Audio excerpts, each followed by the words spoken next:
Deep underground, beneath ordinary country fields, lies a once top-secret complex.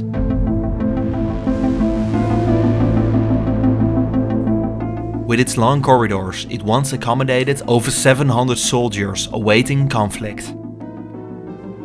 In times of war, crucial decisions will be made here. Today, the massive complex stands in a state of abandonment, with the equipment such as turrets, living quarters and even its own power plant still left behind.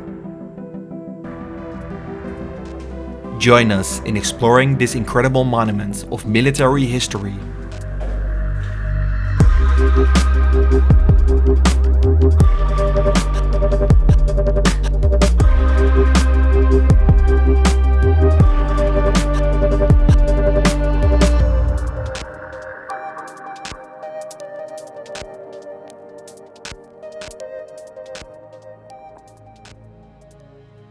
The main tunnel system extends over 2 kilometers, lying 15 meters deep from the surface.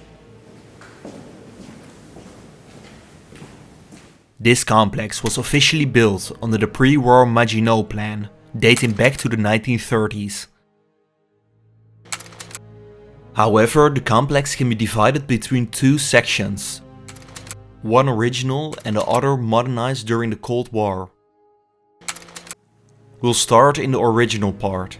A narrow gauge rail runs through the middle of the tunnel, once used for transporting men, ammunition and other goods, with small electric locomotives, which are now long gone. In smaller rooms we find our first interesting traces, such as artwork created by the inhabitants of the complex.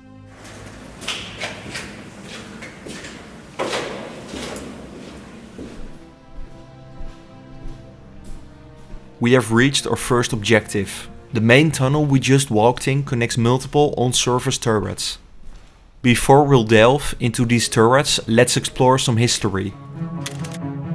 After World War I, Europe was ravaged and traumatized by trench warfare, especially in France, which bore much of the fighting on its lands.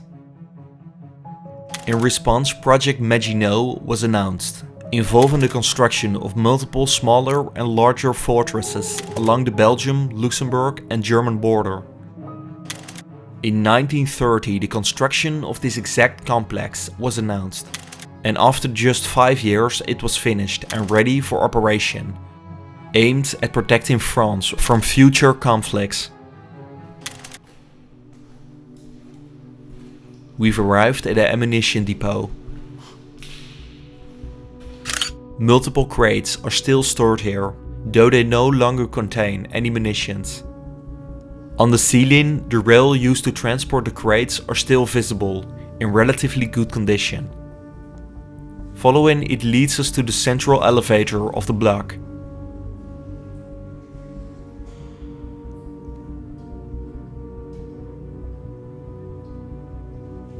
The system is quite impressive to see today, but in 1935, when it was built, it was revolutionary.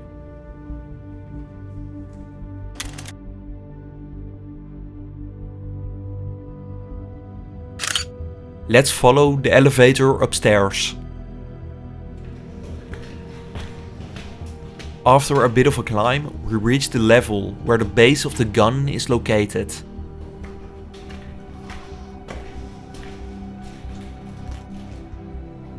The gun in question is a 135mm retracting artillery gun.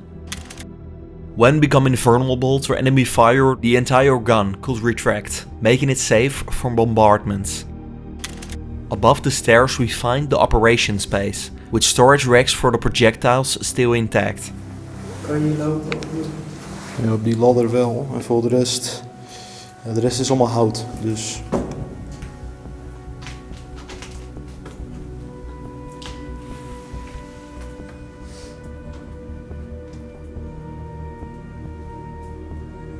Zie je waar het inging? Ja, bijna. Wow. Oh ja, hier... Ja, of hier. Ja, ik denk het wel. Ja. Ik zou het anders eigenlijk ook niet weten. The inside of the gun is accessible, but it's infested by cave spiders, so we decided to skip it. With the invasion of Poland by Germany, World War II began. The line was manned with elite French troops. But the unexpected occurred. The Germans bypassed the defensive line through the Ardennes mountains, quickly overrunning and annexing France. The fortress with its elite forces saw minimal combat action. After the Germans were defeated 5 years later, the complex was rearmed to face a new threat, the Soviet Union.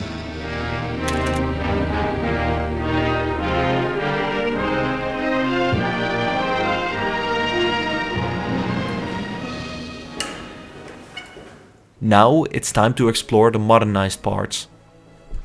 The modernized section is located near the ammunition and personnel entrance, far from the turrets to safely rearm the fortress away from the front line.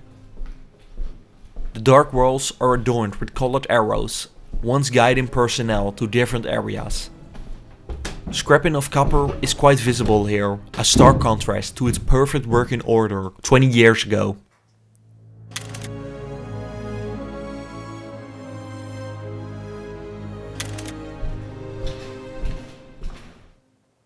We've reached the barracks used by the soldiers.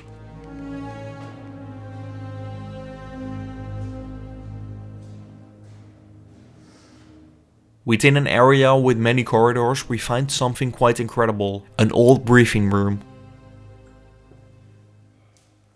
It's a testament to another era and function of this complex, away from direct combat and into the controlling aspects of defense. The atomic device was exploded on top of a metal pylon 350 feet high. In 1960, France launched its first nuclear bomb, rendering the Maginot Line too expensive and obsolete. However, this exact fort still had some use, as it was chosen as the safe headquarters for NATO operations when war broke out. In 1967, after France left NATO, it became a command center of the French army, with heavy blast doors capable of withstanding a nuclear shockwave were installed, and many spaces converted into offices and telecommunications facilities. Now let's head to the personnel entrance.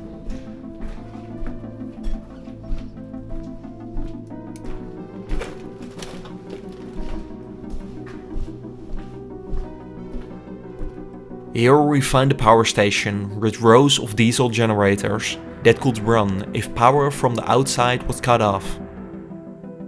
The blue-colored units were installed in the 1980s as one of the last modernizations in the complex.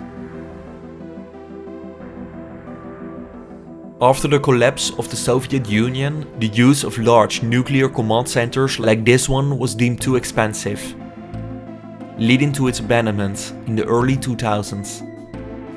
It stands now as a monument to the Second World War and the Cold War, though its future is uncertain, likely to remain abandoned and slowly decaying over time.